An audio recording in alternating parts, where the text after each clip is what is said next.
ছোটবেলায় ফিরে যাওয়া একটা দিন।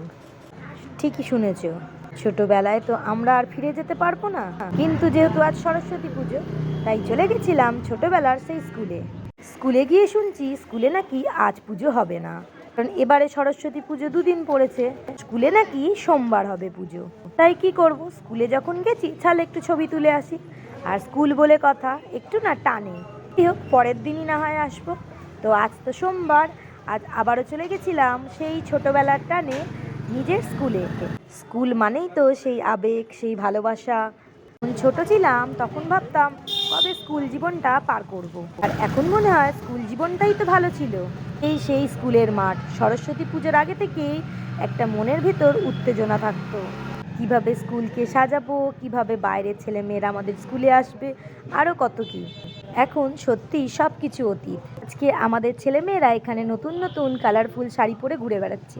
একসময় আমরাও তো এরম কালারফুল শাড়ি পরে ঘুরে বেড়াতাম।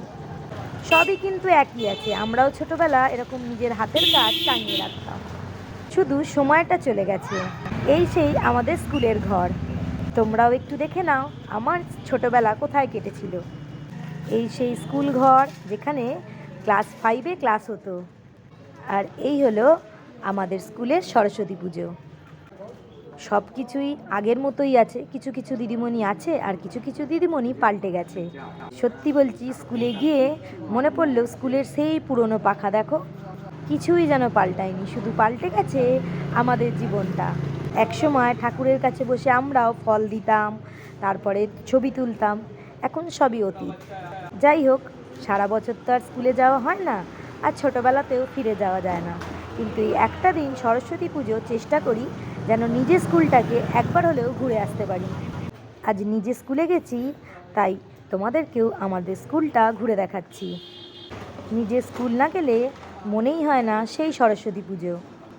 যেহেতু ছেলে পড়ে ইংলিশ মিডিয়ামে, তাই ওদের স্কুলে ঠাকুরের কোনো ব্যবস্থাই কিন্তু নেই। সেই দেখো বিল্ডিং, যেখানে আমরা পড়াশোনা করতাম। যাই হোক, ভালোই কাটলো আজকের দিনটা। তোমাদেরও কেমন লাগলো অবশ্যই জানিও কিন্তু আমার কমেন্ট বক্সে। আশা করি বন্ধুরা তোমাদের ভালোই লাগবে আমার ছোটোবেলার স্কুল।